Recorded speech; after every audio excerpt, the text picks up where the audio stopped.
김현철 교수님 강의가 있으니까 제가 빨리 좀 몇 가지 말씀을 드리면 올해 OECD에서 지난주에 경제 전망이 나왔는데요. 전 세계 전망이 3.3에서 3.1로 2% 줄이고요. 0.2 줄이고 26년도 0.3까지 같이 줄입니다. 그런데 이 0.3이라는 게 뭐냐면 올해가 좀 낮기 때문에 기저효과 때문에 0.3으로 보이는 거죠. 그 이전하고는 굉장히 틀리고요.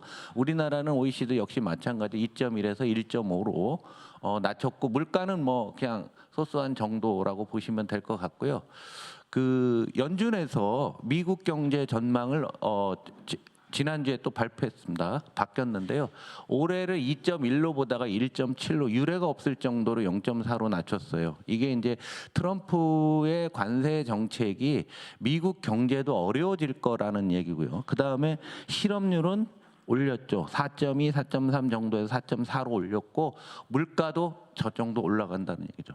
그렇게 되면은 금리를 쉽게 내리지 못할 것 같다라고 해서 지난주에 금리를 안 내렸습니다. 그래서 올해 한 2번 정도 더 내리는 정도로 보는데 미국이 금리를 적게 내리면 내릴수록 우리나라도 금리 역시 못 내리는 거죠. 왜 미국과의 지금 금리 차가 너무 많이 발생하고 있는데 우리나라가 더 내릴 수가 없는 이상한 상황이 되는 겁니다. 그래서 긴 그림으로 2000년부터 놓고 보게 되면은 이게 이제 코로나 때 역사상 가장 낮았다가 올려놔서 여기서 미적거리는 상태가 지속이 되는 거예요. 과거는 보면은 여기 보시면 글로벌 금융위기 때 쭉 이전에 금융이 났을 때 쭉 내렸거든요. 지금 그런 상태가 아니라서 이게 이제 미국이 잘못하는 것도 있고 지난주 말씀드렸지만은 미국만의 홀로 호황이 유지되기가 굉장히 어렵고 달러 가치 유지하는 이 문제에 대해서 근본적인 의문들이 지금 생겨가고 있는 거죠. 어찌됐건 상당히 안 좋은 뉴스고 이것은 올해보다도 내년이 더 안 좋을 가능성이 상당히 있어요. 그러나 경제 예측기관들이 그 얘기를 차마 못합니다. 왜? 관세를 전부 다 이제 부과를 해놓고 지금 미국이 상당히 좋은 상태잖아요. 현재는 좋은 상태에서 내년에 물가 상당히 높은 상태가 유지된다고 하게 되면은 내년도 경제는 더 안 좋을 것 같다라는 생각들은 갖고 있지만 못하는 겁니다. 일본이 35년간 디프레하면서 별짓을 다 하죠. 그래서 정말 웃기는 나라가 일본의 관료나 우리로 따지면 한경협, 옛날 전경련 같은데 기업인들한테 꼭 이야기하는 게 임금 인상치를 확 올리라고 상당히 강요를 합니다. 그래서 일본에서는 총리가 기업인 만나자고 하면 기업인들이 도망가요. 해외 출장 갑니다. 왜? 만나면 임금 올리라고 하거든요. 그러니까 일본이 굉장히 어려운 게 월급이요 30년간 안 올랐다고 한번 생각을 해보세요. 거의 옆으로 가는 거죠. 그래서 제가 지난번에 말씀드렸잖아요. 일본은 그러니까 회사 크지를 못하니까 길거리에서 한국은 사장님 하면 다 뒤돌아보잖아요. 요즘 국회에서 요원님 하면 뒤돌아보잖아요. 근데 일본에서는 사장이 없는 거예요. 점점 없다 보니까 일본은 전부 과장입니다. 과장님 하면 뒤를 돌아보고 부장도 별로 없는 그런 상태에서 임금 인상이 의외로 상당히 높은 상태로 유지가 되고 있어요. 그래서 4, 5%대 3부터 꽤 높은 상태 되는데 이런 상태에서 물가가 계속 올라가는 거죠. 그러면은 디프레를 탈출하기 위해서 무리한 쉽게 얘기하면은 마약 처방을 할 정도로 강하게 이제 지금 중국이 10여 년 한 겁니다. 아베 때부터 해와서 드디어 물가가 오르고 나니까 지금부터는 또 슬슬 겁이 나는 거죠. 그래서 금리를 올릴까 말까 고민하고 있는 뭐 그런 상황이다라고 보시면 될 것 같고요. 지금 많은 나라들이 국가 시스템이 우리나라는 헌재나 극우에서 흔들리고 있지만 다른 나라도 마찬가지예요. 그래서 지난번에 한 달 전에 인도네시아 제가 말씀을 드렸어요. 지금 똑같이 더 심해지고 있습니다. 물가는 하락하는데 물가 하락하면 소비가 되는데 소비도 줄고요. 주가도 하락하고 있고요. 재정 적자는 늘고 세수입은 마이너스 나온다. 이게 우리나라가 내년쯤 이렇게 될 가능성이 상당히 커요. 그런데 얘네는 굉장히 잘못된 정책을 쓰고 있습니다. 작년 10월에 한 대통령이 여기 보면 모든 학생 및 임산부로 1억 명의 무료 식사를 제공한다는 이런 좀 이상한 정책들이 나와갖고 지금 정치적으로 상당히 불안한데요. 지금 이 사태가 코로나가 끝나고 나서 극우가 오면서 많은 나라들의 이데올로기가 흔들려가면서 국가의 정체성이나 국가 시스템이 흔들리는 나라가 수도 없이 많아요. 그게 독일도 그렇고요, 프랑스도 그렇고 지금 미국도 우리가 보고 있는 거잖아요. 우리나라도 그런 거고요. 유럽 뭐 웬만한 나라 다 흔들리고 있지 않습니까? 그래서 우리가 지금부터 뭔가 판단을 할 때 이게 과거의 시각으로 아, 저 나라는 이런 나라야, 저 기업은 이런 나라, 택도 없는 얘기다 얘기죠. 그거는 굉장히 많이 달라지고 있다라고 보고 있고요. 다시 냉전 시대 오면서 국방비 얘기들이 굉장히 많이 나오고 있는데 여러분이 보면은 이 독일이요, 우리 옛날 독일 롬멜 장군 뭐였는데. 예? 냉전 시대 92년도 6,600대 했던 전차가 지금 340대밖에 안 되는데 이게 딱 굴러가는 게 별로 없다고 하잖아요. 그래서 보병 전투차량, 그래서 이 국방비를 무진장 늘리려고 하는 거죠. 그런데 여기 보시다시피 미국 무기 수입 비중이 미국이 굉장히 많이 올라왔는데 이번에 독일이 미국 무기 안 쓰겠다는 겁니다. 안 쓰겠다고 하잖아요. 그래서 한국의 방산이 뭐 영향을 받네 마네 이런 얘기들 하고 있는데 유럽도 시간의 문제지만은 다시 하겠지만 어찌 됐건 이쪽에 어마어마한 산업이 형성돼서 주식 시장에서 이렇게 반응하고 있는 겁니다. 요즘 말 많은 이게 10배씩 올라간 거예요. 10배. 한화 에어로스페이스 옛날 저기 삼성 테크윈이라고 있죠. K9도 하고 뭐 해가 저기 삼성항공 뭐 풍산은 이게 탄약 만드는 데고 카이 비행기 만드는데 이렇게 올랐고 이게 독일에서 라인메탈이 지금 세계적으로 각광받는 회사입니다. 종합 무기를 만드는 회사인데 어마어마하게 많이 올라가고 있고요. 최근에 미국에서는 팔란티아라고 해서 이제는 AI, 제 제목을 제가 AI라고 하는데 무기도 얘가 그러니까 모든 소프트웨어를 다 만든다라고 보시면 돼요. 모든 그 방산의 소프트웨어를 얘네가 다 만들어서 지금 또 한국 사람들이 또 가서 여기다 불을 지펴놨어요. 굉장히 많이 올라가는데 이게 노드루크루만이 이게 저기 만든다고 보시면 돼요. B1, B2, B 시리즈로 나오는 폭격기 만들어서 근데 이런 것들은 안 된다 이거죠. 그래서 상당히 달라지고 있는데 여기서 오늘 여기 정무위분들 계신데요. 이 회사 매우 혼나야 됩니다. 지금 상법 개정하고 있는데 이번에 나왔잖아요. 상법 개정하고 있고 제가 어제 방에 올려놨잖아요. 요거 하지 말라고 상법 만든 건데 그대로 하고 있어요. 상법 통과되기 전에. 그리고 2세한테 다 물려주기 위해서 하고 있는데 이거는 진짜 언론도 지금 상당히 조용한 편인데 어떻게 이럴 수가 있을까라고 들 정도로 이거는 주가의 문제가 아니라 이거는 우리 체계를 굉장히 흔드는 부분인데 아마 관심 있게 정무위에서 체크를 하셔야 될 것 같습니다. 이 부분은. 우리나라 은행들의 대손 충당금, 그러니까 손실이 발생하면 대신 물어줄게. 우리나라 은행도 요 위거든요. 규정상 저 규정의 한 1.5배 정도. 미국 기업들은 미국 은행들도 그냥 잘 쌓아놨는데 유럽에 비해서는 이렇습니다. 그래서 은행은 우리나라가 은행은 매우 훌륭한데 은행 이외의 금융기관은 거덜나고 있는 거죠. 그래서 작년도에 새마을금고의 적자가 1조 7천억 정도 났어요. 그 전에 860억이었고요. 이익 자체가 안 납니다. 그런데 새마을금고가 왜 중요하냐면요. 선거를 앞두고 신경을 쓰셔야 되는 게 동네 새마을금고 가면은 조합원이 1,000명, 뭐 1,500명 되는데 그 동네 유지들입니다. 그래서 이게 넣게 되면은 저기를 주잖아요. 배당금을. 그래서 올해 배당금 못 준 새마을금고 매우 많습니다. 수십 개나 되면서 중요한 건 얘네 장부를 못 믿는다는 거예요. 장부를. 그래서 이 새마을금고, 신협, 단위농협, 수협, 산림조합, 뭐 저축은행은 뭐 계속 나온 거니까 이런 쪽에 그 지금 상당히 부실이 시간이 지나면 지날수록 계속 쌓아가고 있는 거예요. 계속. 이런 데서 상가 같은 데다가 이제 예를 들어서 대출해 준 거 그냥 있는 거잖아요. 그런데 상가에 아무도 안 들어오게 되면은 이게 쌓이는 거잖아요. 이게 지방 경제는 지역 경제에 아주 큰 타격을 줍니다. 그래서 의원님들이 그 여러분 지역에 새마을금고 한 번씩, 새마을금고랑 신협은 한 번씩 좀 가보셨으면 좋겠고요. 이거 빨간색으로 네? 아이 가서 아는 척해야지 뭐 해법은 그 정부가 해야 되는 거죠. 뭐 방문했다는 게 중요합니다. 그거는 참나. 그걸 꼭 이렇게 눈치 없이 물어보지.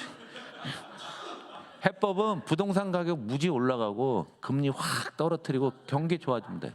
예? 다 그래요. 그거예요. 다. 그리고 올해 수출 잘 안 되는데 또 우리나라 운 좋게 요새 반도체 가격이 올라가고 있어요. 여기 올라가는 게 아까 그 동영상 보셔서 아시다시피 대충 꺾일 줄 알았는데 딴 나라들이 AI에 다 그냥 기겁을 해갖고 어마어마한 투자들을 하는 겁니다. 지금 그러다 보니까 자연스럽게 삼성전자까지 영향이 와갖고 DDR4라는 게 이제 삼성이에요. DDR5는 그 잘 못해요. 지금 잘 못하고 있는데 어찌 됐건 보시다시피 하이닉스가 주로 많이 한 DDR5 또 삼성도 이제 시작을 하고 있는데 가격이 조금 올라가는데 올해 수출은 반도체 이외에는 다 나쁘다고 나옵니다. 반도체가. 그러니까 이 반도체 여전히 흔들리는 게 계속 지속될 거다라고 말씀을 드리고요. 마지막으로 최근에 보니까 글로벌 그 사회학계에서 굉장히 중요한 개념이 진정성이라는 용어예요. 의원님들 많이 쓰시라고 제가 놨는데요. 피노키오는 거짓말하면 코가 커지죠. 요즘 테레비에 핸드폰에 코가 나오고 있으면 거의 가짜 뉴스니까. 역으로 사회 리더 그룹이 진정성 있게 이야기하고 진정성 있는 태도를 갖고 진정성 있는 정책을 꾸준히 내놓는 게 매우 중요한 시점이고요. 사회학계에서는 지금 이 상황에서 우리가 가져야 될 마음으로 진정성에 대한 이야기를 하고 있다. 뭐 이 정도로 여러분한테 오늘 말씀드리겠습니다. 뒤에 훌륭한 강의가 있기 때문에 저는 여기서 마치고요. 행군하실 때 사전 준비 운동 안 하시는데요. 앉았다 일어섰다 한 5번만 하고 가시고요. 도착하신 다음에 꼭 하세요. 지금 여러분들의 연식으로 보면은 근육은 어떻게 버텨내는데 관절과 힘줄에 문제가 많이 생길 수가 있어요. 예?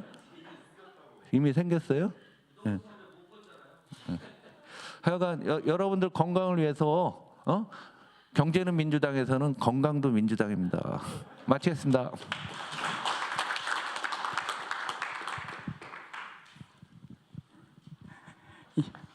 예, 오늘 경제안보 강의인데요. 타이틀을 야만의 시대라고 뽑았습니다. 왜냐하면 여러분이 매일 겪는 이 현실이 진짜 말도 안 되는 그런 형국인데 오늘 말씀드린 경제안보도 진짜 야만의 시대예요. 그래서 이 야만의 시대에 어떤 경제안보 전략, 어떤 경제안보 공약을 가지고 민주당이 대비해야 되는지 그거를 좀 설명드리려고 합니다. 근데 제일 먼저 중요한 게 경제안보란 무엇인가 이 개념이 굉장히 혼란스러워요. 어느 정도 혼란스러운가 하면은 트럼프 정부가 지금 그린란드 미국한테 내놔라는 거지 않습니까? 그런데 그린란드 달라고 하면서 경제안보를 위해서 네가 우리한테 그린란드를 줘야 된다라고 이야기하는 거예요.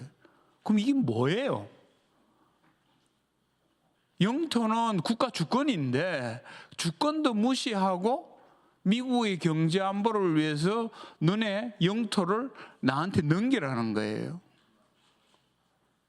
이게 이제 저희 동료는 이제는 그 우아한 위선의 시대는 가고 완전히 야만의 시대가 왔다라고 이제 국제 환경을 이야기하고 있는데 마찬가지입니다. 그래서 경제안보 개념이 굉장히 혼란스러우면서도 굉장히 다양하게 쓰이고 있기 때문에 오늘 굉장히 중요한 건 뭐냐면은 경제안보란 누가 왜 어떻게 쓰고 있는지를 알아야지 우리가 경제안보 정책을 어떻게 해야 될 건가를 알 수가 있는 거거든요. 근데 굉장히 중요한 건 뭐냐면은 경제안보라는 개념을 만든 사람이 트럼프 1기 때고 그것도 트럼프 정부에 누가 만들었는가 하면은 국방부가 만들었어요. 보통 여러분 경제안보라고 하면은 뭐 USTR이나 미국 상무부가 만들었을 거라고 생각하는데 아니에요. 미국의 국방부가 만들었습니다. 그러면 안보를 챙기는 곳에서 왜 경제안보라는 개념을 사용했는가 하면은 굉장히 중요한 논리입니다. 안보를 위해서 경제를 수단적으로 활용하겠다는 거예요. 이건 뭐냐면은 앞으로 미국이 수많은 경제적 수단을 활용할 텐데 이거는 다 안보를 위한 거니까 가만히 들으라는 거예요. 이거는 공세를 위해서 경제를 활용할 테니까 찍소리 하지 말라는 겁니다. 그런데 그 결과 전 세계는 진짜 야만의 시대, 대혼란의 시대로 들어가는 거예요. 그 전까지만 해도 오늘 잘 말씀해 주셨습니다만은 3% 중후반대 성장하는 세계 경제가 계속 지금 꼬르박고 있는 거예요. 이런 혼란의 속에서 또 다른 경제안보 개념을 생각해 내기 시작한 겁니다. 이건 뭐냐면은 당하는 국가의 입장에서는 야, 경제라는 거는 우리가 먹고 사는 문제고 이 먹고 사는 문제는 죽고 사는 문제만큼 중요하기 때문에 경제를 어떻게든 안보 수준까지 올려서 이거 필사적으로 한번 지켜보자라는 개념 속에 경제안보 개념이 또다시 만들어지기 시작한 거예요. 그래서 우리가 여러분이 많이 쓰는 이 먹산이점, 이게 사실은 경제안보예요. 왜냐하면 경제안보, 서민들이나 중산층한테는 이게 먹고 사는 문제가 결국은 죽고 사는 문제이기 때문에 경제를 안보의 차원까지 높여서 어떻게든 방어해보자. 이게 경제안보 개념으로 또다시 탄생되게 된 겁니다. 그래서 이러한 개념 속에 첫 번째 흐름은 뭐냐면은 흔들리는 이 야만의 시대, 혼란의 시대에 경제를 전략적으로 안정화시켜보자라는 개념으로 경제안보 개념이 탄생된 겁니다. 그래서 2022년 제가 경제안보위원장을 맡으면서 당시 이재명 경제안보 공약을 만들 때는 슬로건이 이랬어요. 글로벌 공급망 강화로 경제안보를 실현하겠다는 겁니다. 왜냐하면 그 당시에는 이 트럼프의 혼란 속에 전 세계의 공급망이 단절되기 시작했습니다. 그때 경험한 게 여러분 기억하고 계실지 모르겠습니다만은 요소수 사태가 터져가지고 뭐 국민들이 난리 날 때였습니다. 그러면은 그때는 뭐냐면은 경제안보가 어떻게든 요소수를 해외에서든 국내에서든 조달해가지고 경제를 안정화시키는, 그리고 그를 위해서 법과 제도를 만드는 게 경제안보의 급선무였어요. 이게 그 당시에 경제안보 개념이었습니다. 그런데 이렇게 수세적인 경제안보 개념에서 가만히 생각하니까 야, 이거 아니지 않느냐, 언제까지 방어만 할 거냐, 좀 공격적으로 경제안보를 활용할 수 있는 방법이 없느냐를 고민 끝에 만들어낸 개념이 전략적 우월성이에요. 이건 뭐냐면은 우리가 요소수를 중국에 의존하고 있기 때문에 우리가 당하는 거다. 차라리 우리가 갖고 있는 상대방의 국가가 우리한테 의존할 수 있는 그런 무기가 없냐? 그 무기가 있으면 그거를 경제안보의 수단으로 활용하면 되지 않느냐라는 생각 속에 새로운 개념들이 등장하기 시작합니다. 예를 들어 중국 같은 경우는 희토류를 전략물자로 정의하기 시작했어요. 그래서 전략물자를 통제하겠다 이래 돼버린 거예요. 그리고 대만 같은 경우는 아니야, 우리는 TSMC가 있어, 이거는 우리의 전략산업이야, 우리를 공격해? 그러면 이 전략산업 망하면은 전 세계는 어떻게 되는데, 미국은 안전해? 이래 나오는 겁니다. 이러한 개념 속에 전략적 우월성이라는 개념으로 경제안보가 재정의 되기 시작한 거예요. 그래서 경제안보라는 것은 초기에 미국이 공세적 의미에서 경제를 수단화하겠다라는 개념으로부터 탄생되기 시작해가지고 나머지 세계 각국들이 경제의 안정성을 확보하는 수단, 아니면은 경제의 우월성을 확보하는 수단으로 경제안보 개념을 사용하기 시작한 겁니다. 이게 이제 경제안보 개념인데 우리한테 지금 경제안보의 가장 긴급 현안이 뭐냐면은 트럼프예요. 이거는 뭐 김태년 의원이 이제 말씀하셨습니다만은 2017년에 제가 청와대 경제안보 보좌관으로 들어갔을 때 앞으로의 상황과 굉장히 비슷할 겁니다. 탄핵이 있고 조기 대선이 있고 인수위 없이 정권은 출범했는데 출범하자마자 그 다음 달에 트럼프하고 정상회담이 정해지는 거예요. 근데 정책실에는 정책실장하고 사회수석하고 저밖에 없었습니다. 경제수석도 없어요. 그러니까 제가 이제 그때부터 모든 정상회담 경제 부분을 제가 맡아가지고 이제 준비를 했는데 그 당시에 또 트럼프는 알 수 없는 사람이었거든요. 그래서 어떻게 이게 준비해가지고 트럼프하고 협상하는가 이게 굉장히 난제였습니다. 근데 뚜껑을 열어보니까 이거는 상상도 못하는 일이 벌어지는 거예요. 보통 정상회담 하면은 첫날은 만찬으로 상견례를 하고 그 다음날 확대 정상회담, 단독 정상회담 하는 게 이게 프로토콜입니다. 근데 트럼프는 첫날 상견례 만찬장에서 엄청난 이야기를 퍼붓기 시작한 거예요. 북한을 가만히 안 두겠다는 겁니다. 아무도 밥을 먹을 수 없었어요. 그러다가 나중에 뭐라고 했는가 하면은 재미없는 이는 전쟁 이야기 그만하고 재밌는 이야기를 하자고 그러는 거예요. 그 재밌는 이야기가 뭐냐? 한미 FTA 재개정하자는 거예요. 그래서 이건 뭐냐면은 우리는 트럼프 방식을 거래주의적 방식으로 생각해서 기브 앤 테이크라고 생각하는데 아니에요. 트럼프 방식을 메르켈 독일 총리가 정확하게 디파인했습니다.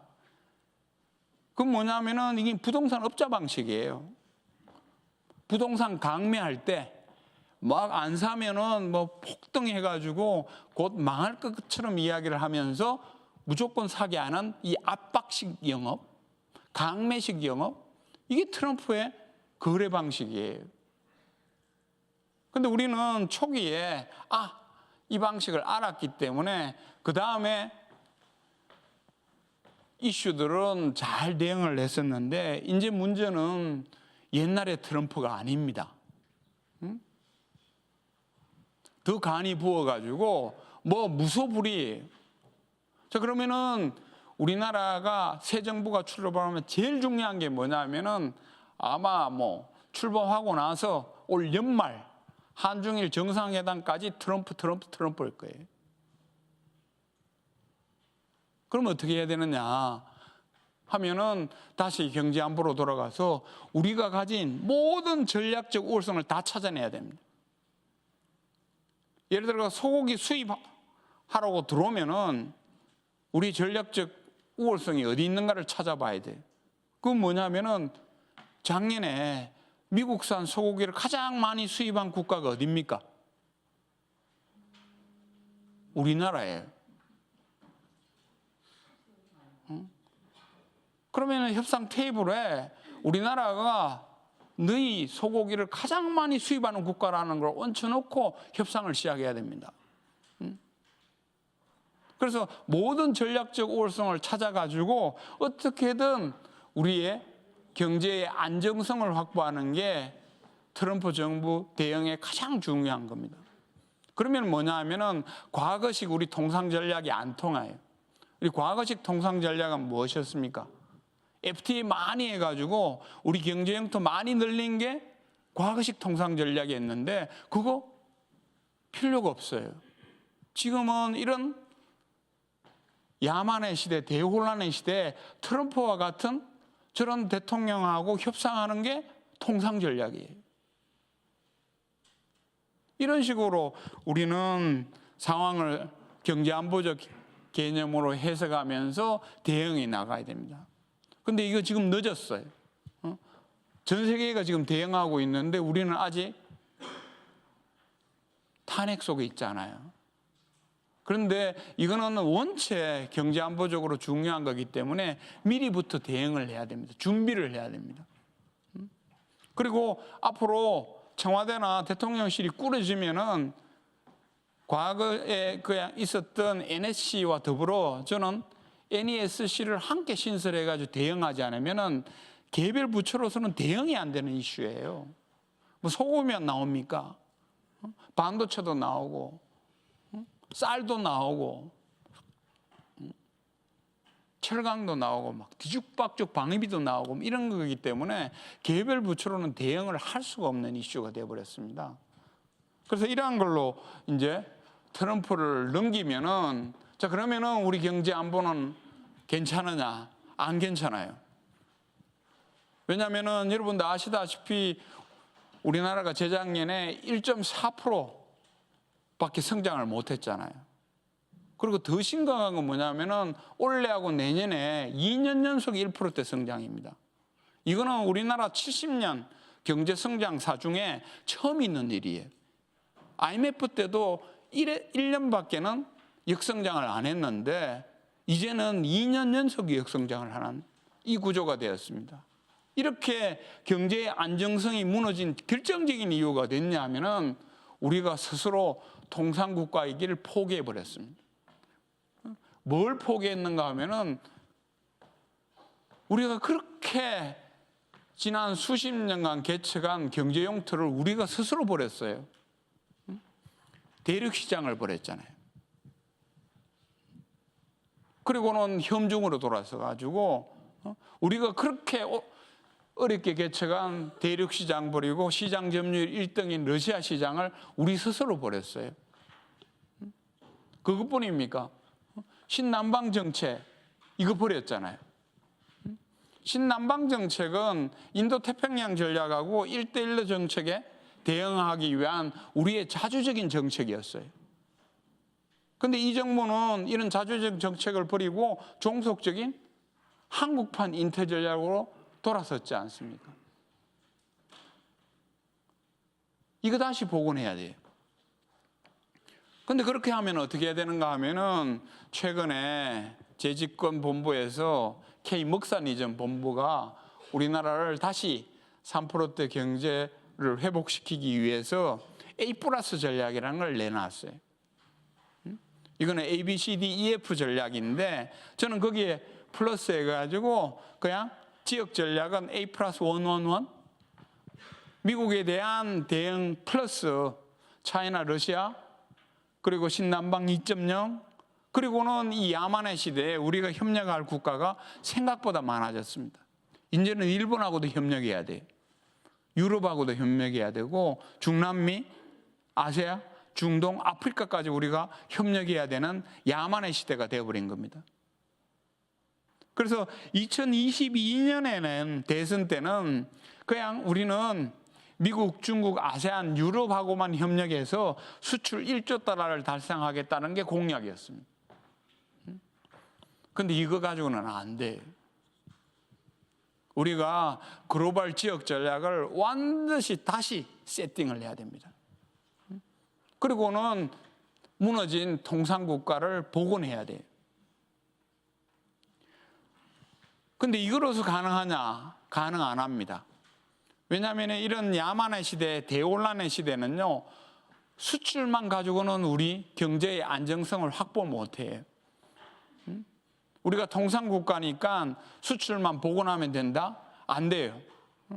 우리 보셨잖아요. 세계 경제가 흔들리고 있기 때문에 우리가 수출을 복원해도 수출이 흔들립니다. 그러면 어떻게 해야 되느냐? 우리가 지금까지 너무 수출만 의존해서 우리 경제를 끌고 왔어요. 이게 외바퀴 전략입니다. 그러려면 바퀴가 하나를 더 만들어야 되는데 그게 뭐냐면 내수예요. 그래서 이제부터는 수출과 내수를 함께 돌려야 돼요. 그래야 경제가 두 바퀴로 안정화될 수 있습니다. 그럼 그 방법이 뭐냐? 한번 다른 나라가 이 야만의 시대, 대혼란의 시대에 찾아낸 방법을 한번 보십시오. 저는 국제대학원 교수들하고 중국 서안에 가서 진짜 놀랐어요. 중국이 이 미중 패권 전쟁 속에 어떻게 활로를 개척하는지를 저는 중국 서안에서 발견했습니다. 그 뭐냐면은 여러분 불야성이라는 말 아시잖아요. 그 불야성이 중국 서안의 불야성이에요. 그 뭐냐면 한 4km 정도 가장 번화한 대로가 완전히 밤 되면 불야성이 돼요. 그 뭐냐면은 앞으로 미중 패권 전쟁 속에서 대외 수출이 흔들리기 때문에 철저하게 내수로 버티겠다는 전략입니다. 지구전이에요. 그럼 내수가 뭐냐? 모든 이선 도시를 불야성으로 만들겠다는 겁니다. 근데 이러한 전략은 일본도 동일하게 써요. 이 미중 패권 전쟁 속에 뭘로 버틸 것이냐라고 했을 때 일본의 찾은 답은 뭐냐면은 내수고 관광 입국입니다. 여러분도 아시다시피 일본은 원래 전차 왕국이었어요. 전자산업하고 자동차 산업 이 두 바퀴를 돌렸는데 전자산업이 망가졌잖아요. 대한민국 때문에. 그래서 외바퀴 전략이에요. 자동차 산업 하나를 가지고 일본 경제를 이끌어가고 있는데 트럼프가 지금 자동차 산업 박살내려고 하고 있잖아요. 그래서 일본이 찾은 답은 뭐냐면은 관광 산업을 제1의 산업으로 육성하겠다는 겁니다. 그리고 이 내수로 버티겠다는 거예요. 근데 이게 가능하게 됐습니다. 왜 그런가 하면요. 여러분 한번 보시면은 아실 거예요. 사실은 10년, 20년 전만 하더라도 한국을 찾는 관광객 수하고 일본을 찾는 관광객 수가 비슷했어요. 오히려 10년 전에는 우리가 관광객 1000만 시대를 일본보다 먼저 열었어요. 근데 지금은 어떻습니까? 완전히 우리는 일본이 지금 반토막이잖아요. 일본이 3600만 끌어모을 때 우리는 1600만 밖에 끌어모으지 못하고 있는 겁니다. 왜 이렇게 우리는 일본의 반토막이 났느냐? 전략 미스예요. 무슨 전략 미스냐? 항상 수출만 목매달았고 내수를 생각하지 않았는 거예요.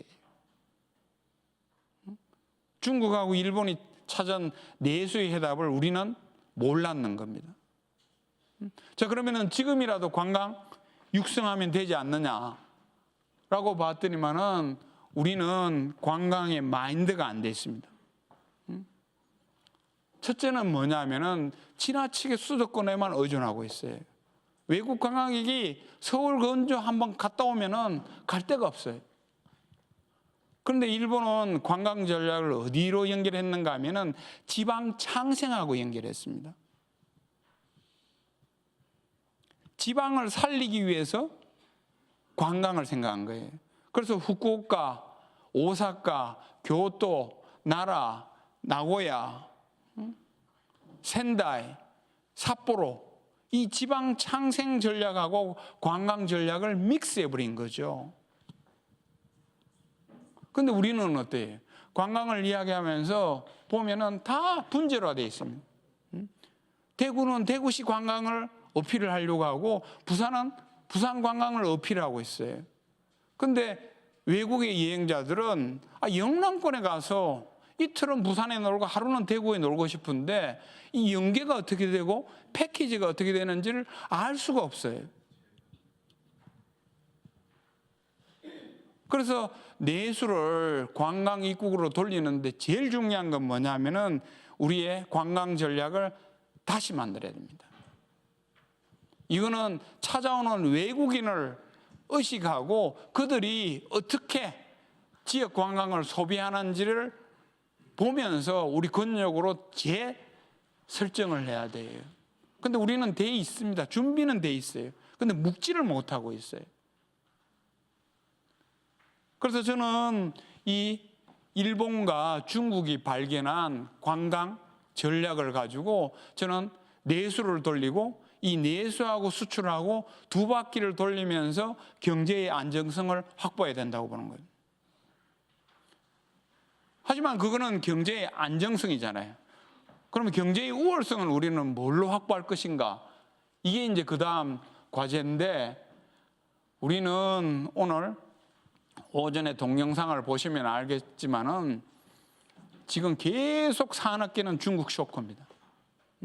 김태년 의원님하고 선전 가서 돌아오는 길에 호텔에서 만났어요. 김태년 의원은 BID 쇼크 때문에 흔들렸고, 저는 그때 화해 본사 갔다 와가지고 화해 쇼크 때문에 완전히 한 방 먹었어요. 우리가 혐중 속에 대통령도 부총리도 언론도 다 혐중에 휩싸여 있는 동안에 중국의 굴기를 보지를 못했어요. 시기 다 놓쳤습니다. 그래서 신속하게 우리는 경제 우월성을 다시 회복해야 되는데, 제일 중요한 게 우리의 기존 전략 산업의 경쟁력을 다시 부활시켜야 됩니다. 반도체, 조선, 석유화학, 자동차 다 다시 세팅을 해야 돼요. 누구를 보며? 중국을 보며. 그래서 이런 식으로 기존에 약화되고 있는 전략 산업의 경쟁력을 회복하지 않고는 우리의 경제 안보의 미래는 없는 겁니다. 그런데 또 하나 신산업입니다. 제가 경제보좌관에 있을 때 나오기 직전에 빅3 산업 전략을 제출하고 나왔어요. 왜냐하면은 산업 전략 왜 하냐? 사활이 걸린대요. 그래서 지금 먹산이점에서 아까 말씀드린 A, B, C, D, E, F로 다시 방향을 설정했는데요. 저는 이 방향이 맞고, 더 중요한 건 뭐냐면은 인재 양성과 자금 지원과 규제를 믹스해가지고 제공해야 된다고 봅니다. 그리고 더 중요한 건 뭐냐면은요, 우리 민주정부가 제일 잘한 것 중에 하나가 벤처붐이었어요. 우리 김대중 노무현 때 제1차 벤처붐을 만들었잖아요. 그리고 문재인 정부 때 제2차 벤처붐을 만들었죠. 지금 어떻습니까? 유니콘 수는 급감하고 있고 벤처 자금은 동결되고 있어요. 이거 다시 부활시켜야 됩니다. 신산업을 육성하는데 제일 중요한 건 뭐냐면은 우리나라를 글로벌 창업 국가로 만드는 건데, 이 창업에서 제일 중요한 게 제3의 벤처붐을 육성시키는 거예요. 이걸 통해서 우리는 새로운 전략 산업을 육성해야 되는 겁니다. 세 번째는 뭐냐면은 전략 기술을 육성해야 돼요. 이거는 벌써 많은 고민을 해가지고 벌써 설정이 돼 있습니다. 벌써 한국연구재단이 3대 혁신기술과 12대 전략기술을 선정해 놨어요. 이건 잘한 겁니다. 이거 계속해야 돼요. 근데 어떻게가 문제입니다. 굉장히 중요한 게 뭐냐면은 임무중심 R&D 전략으로 개편해야 돼요. 목표 중심입니다.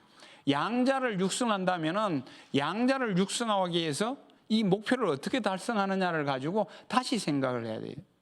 그러면 뭐냐면은 기획 단계부터 양자를 육성하기 위해서 학계, 영국의 산업계가 공동으로 기획하고, 더 중요한 건 뭐냐면은 그거를 이끌 수 있는 프로젝트 매니저를 한 사람 정해가지고 강력하게 끌고 나가야 돼요. 그래서 이러한 방식으로 우리가 전략 기술을 육성해 놔야지 우리 경제의 전략적 우월성이 확보되는 겁니다.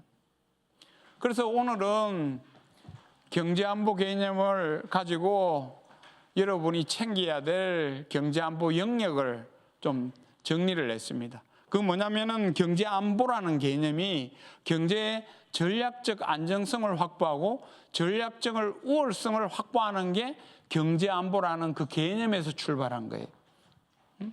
그렇게 봤을 때 지금 긴급히 대응해야 될 거는 트럼프 정부 대응입니다.